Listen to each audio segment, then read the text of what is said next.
Hello, Pangaea. Hello, poetry. I'm Carl Sealeaf. I'm a spoken word artist and problem solver. I am Amira Saleh and I'm just a spoken word artist. That's just because you're not as pretentious as me. So we're going to be doing a short video workshop on poetry as a career today. I think we're going to be sharing our journeys. Yeah. And then answering some questions from School of Life, is it? yeah, The School of Life. When we start the questions, please take the questions and answer them back. Feel free to tweet us or Facebook us Pangaea Poetry and let us know your thoughts on what your response to the questions. And if you disagree with us, tell us at Voice of the Poet, at Foster_the_word. Should we start with journeys? yeah, all right. So what has your journey as a spoken word artist looked like? So I have been a spoken word artist since I was 17, but I was in theatre and script writing before then. I think for me, I fell into spoken word through Sarah Kay's TED Talk, If I Should Have a Daughter. And it was that moment where I'd watched people read my play out on stage and I was like, there's just something not right about this. By the age of 17, I realised that this is the career that I wanted to do. I was studying public services, so I had 6 months training to be a police officer.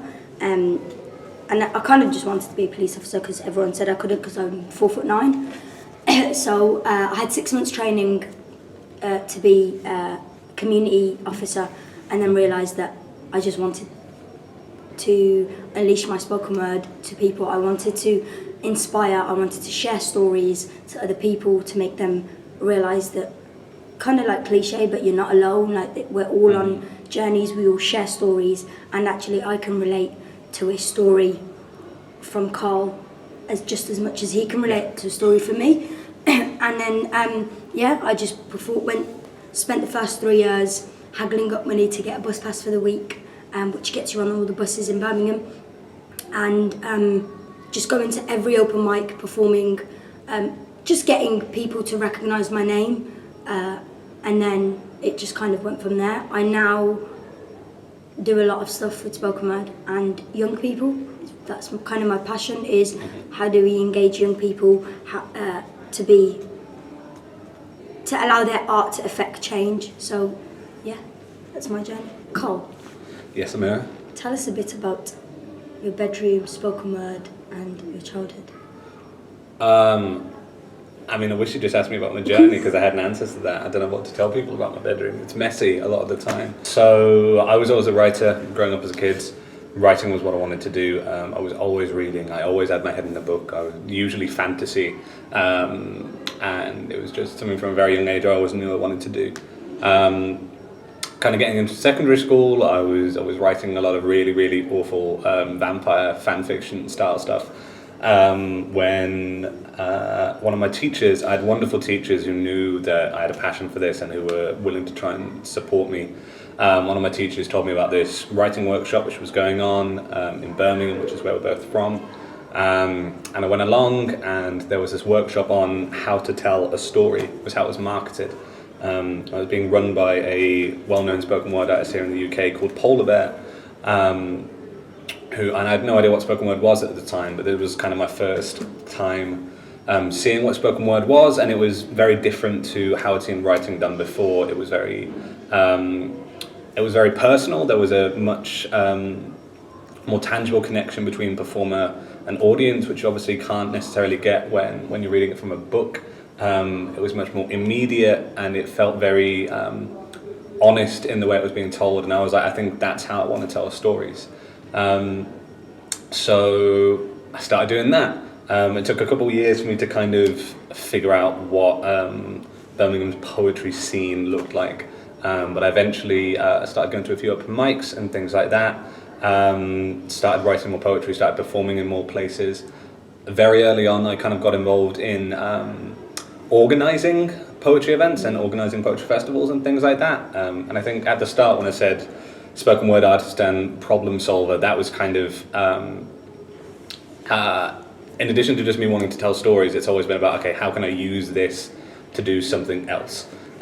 So like from very young age, I'd been involved in workshops, going into schools and doing spoken word in schools and those kind of things.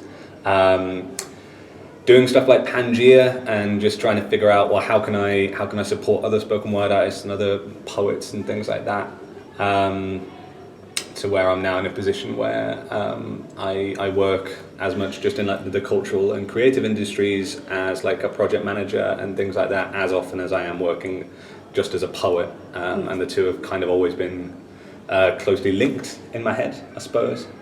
Don't know how good that was actually at explaining my journey. Good. Yeah. What would you say the biggest misconception people have about a career as a poet is?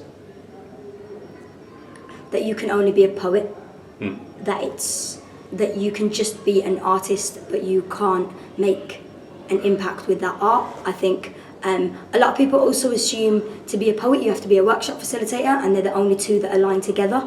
But actually, I'm an events producer, a host, project manager. I facilitate, and I'm an artist as well as just trying to get involved with as much as I can. But I think people just assume you don't make money off being a poet, so you become a facilitator, which makes the money. And I think that's completely the wrong way to go about it. But I mean, being a facilitator is absolutely amazing and so rewarding, but I don't think it's for everyone. Yeah, wherever you are in the world, just kind of like try and understand what value you are adding to people's lives as a poet, what value you're adding to the community. Be really broad with how you map that. So you're like, if you're, people in the audience are benefiting, venues are benefiting from having you in, you're having benefits on your local communities if you're sharing stories from there. If you're going out to other cities, you're raising the profile of like your local town, basically, just by being, that artist is from XYZ. And just understanding the way you add value to people can have a really big impact on how you understand how, like, which of those people you're adding value to can pay you, and which of those people that you're working with can you partner with, which ones are going to be clients, which ones are going to be just beneficiaries, and it just helps you navigate that career better. It's quite waffly so far. Okay, should we get on with the questions? We can get on with the questions. I feel like I'm finally ready to say what I wanted to say to the camera. Oh, go on. No, it's okay, go on. Are you sure? Yeah. Okay, basically there's 100 questions, I do, because it says 100 on there. There's 100 questions. We've gone through about 70 of them, and we've picked kind of a bunch of our favourites. But then we muddled these up, and then we're going to pick them at random. So let's see how it goes. Amira Saleh. Oh, God. Your first question is, what would you want to teach your child about the world of work? What would I want to teach my child? Nothing comes to you. You have to go and actively seek it. Always be passionate, and your determination will get you so far. Accept people, no matter where they're from, what journey they're on, who they are, what they look like. Accept people for human beings, and always try and delve into people's stories than just asking on the surface kind of questions. Carl Sayleaf. You are given the opportunity to give your 16-year-old self some career advice. Oh, no. What would it say? Oh, God. Don't stop reading. Always read. Also, don't be rushed into your choices. If you're not certain about a choice, taking time to figure yourself out and to figure out what you want to do is just as valid, if not more valid, than rushing into something where you're not prepared, and you're going to be tied up there for like a year, 3 years, whatever it is. Taking the time is just as valid an option. Amira Saleh. Your second question. I feel like we're on Who For Wants to Be a £5,000. Millionaire. Yay! What professional situations would you consider both desirable and yet too stressful for you? I think it is, I'm going to say, it is if somebody gave me a whole load of money and said, do something good with it. I'd be like, oh my God, yes, let's go and do some good stuff. Yeah. Oh my God, how am I going to do that good stuff with impact and legacy and without parachuting, doing it for that money and then finishing the money and then disappearing? So I think, yeah, it'd be having, or somebody saying, here's a space, handing me keys and saying, here's a space, do something good with it. And I'd be like, oh my God, because obviously it's one of our dreams is to have a space where young artists can come and work and young artists can collaborate and share. But I think if somebody actually handed us a set of keys and said, here's a space, do whatever you want with it, oh my God, I'd be so scared. Yeah. Carl Saley. Amira Saleh. Describe your thoughts when you panic about the state of your career. Oh God. What 3 soothing ideas might you use to calm yourself down when you are in this panic? Okay, I panic a lot about whether or not I'm doing enough. I panic a lot that I'm staying in the same place too often, and I panic that I'm spending too much time like in project manager roles and not enough time creating and writing. Soothing ideas, I'd tell myself, just be compassionate with yourself. This is like, it's not a selfish desire to want to do that, partially because if you're not being compassionate about yourself, if you're not secure in your ideas and all of those kind of things, the work you produce will not be good. So like by helping yourself, you're helping other people, and that's a really important thing that's taken me a long time to learn, and I still don't apply as regularly as I should. 2, telling myself that like I'm largely self-employed and I am in control of my own time, and if I really need to do something, I have the power to go and do it.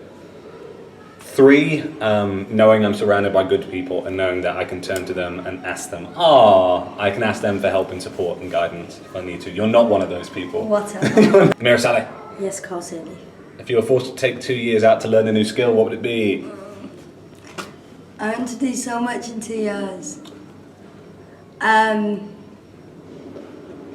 My immediate one would be learn photography, like the ins and outs, technically as well as kind of having an eye. Because I think secondary to sharing stories, photographs can tell amazing stories within themselves. Yeah, I'd like to cheat and say, if not, I'd love to try to learn piano, because that's also another dream of mine, is to learn to play the piano. Both creative skills. Yeah, I think, I do think, if it wasn't any of them, it'd probably be dancing. So I do completely think everything fits into being I'd learn creative. coding or plumbing. I'd want at least something useful. I could imagine plumbing being really therapeutic as well. You reckon? Yeah. Sewing as well. Yeah. Sewing, yeah. Carl Saley. Amira Saleh. What small, manageable steps might you take every week towards fulfilling your path to an ideal job? I would say take time to reflect every week. You can't, unless you are actively like measuring your progress towards your goals, you're never going to progress unless it's by accident, right? So if you're not making conscious choices every week, if you're not analyzing how those choices have like affected your life, if you're not saying, okay, that thing, did it make my life better or worse? If you're not doing that, then you are just waiting for something in your life to happen to improve it, and it will never happen. Like life is, most people see it as a series of events. It's mostly a series of like processes. Like there'll be a few pivotal events, but most of the time it is just doing something every day or every week. That's going to be what forms your life and your habits and your relationship and your work, I think. So take that time to reflect. Cool. Amira Saleh. Yes, Carl Saley. Where have you been unlucky in your career? I don't know, because I don't think I've been unlucky in my career. I think when there has been certain points, and there obviously has been, because I'm a human being, where I look at others and I think I'd love to do that. I don't think that's me being unlucky. I just try and accept the fact that we're on 2 different journeys, and a lot of the time actually we do end up crossing paths again. So yeah, I don't think, if anything, in being unlucky, I think I haven't given myself, I haven't been compassionate enough to myself. Okay, that's a good answer. Carl Saley. Another good one, is it? If you had to spend 20 million setting up a business, what would it be? Oh God, Pangaea poetry. Email if you're interested. Email? Yeah, email me if you want to set that up. I know if you've got 20 million. Oh yeah, if you've got £20 million, email me, not him. Ah, okay. I really wanted this question, but I'm glad you're getting it because I want to hear your answer. What most people call laziness is most often just fear. Okay. Have you appeared to the world like you've been lazy about something when you actually are just scared? Yes. A few years ago, I think I wrapped up my fear of when I realised I didn't want to be anything but a poet. I spent the 6 months within me deciding being very lazy, and I think not until probably last year or the year before that I'd realised that it wasn't because I was sad, or it wasn't because I had nothing to do. It was actually because it was that complete and utter fear of stepping into a world and being with the anxiety of kind of people not accepting you, or meeting new people, which I struggled a lot with to begin with. So I think, yes, I refuse to accept being lazy, and I refuse to accept fear of change now, or I try not to be scared of change because I think it's necessary, it's essential. However, change don't come at the end of the pencil. That's a Kate Tempest poem. But I was for a very long time really fearful of what I was going to go into, or actually how I was going to sustain myself. Would people even like my poetry? Would, me wearing a scarf, and that played a big factor in it, me being a Muslim girl, was I going to be accepted? Because poetry is told and taught to us to be such a static thing in school, it's that whole shift, and which is why I believe in facilitating workshops for young people. It's not, it really isn't, and it's about bringing that fire alive again in people, because I do think poetry is the most accessible art form out there. Anybody can do it. You might not be able to write haikus or put it into a certain structure, but actually expressive poetry is just as important as technical poetry. Carl Sealeaf, when I was a child and thought about the future, I wanted to be A writer. How unoriginal. Briefly a lawyer. Oh. When I got really into like my academia and stuff, I was like, a lawyer sounds just like a good stable job. That was between my like childish idealism and my understanding that you can be pragmatic while pursuing your dreams, which is an important lesson. The final question, Amir Saleh. If you could imagine the ideal professional mentor, what would they do for you? Oh my God. They would challenge me. They would be honest with me. They would question every single piece of what I am doing in order for me to respond. And they would buy me coffee. And they'd introduce me to people that they think I would benefit from having a conversation with, not just people that could offer me work, but people that they think could really open my mind and challenge my thinking.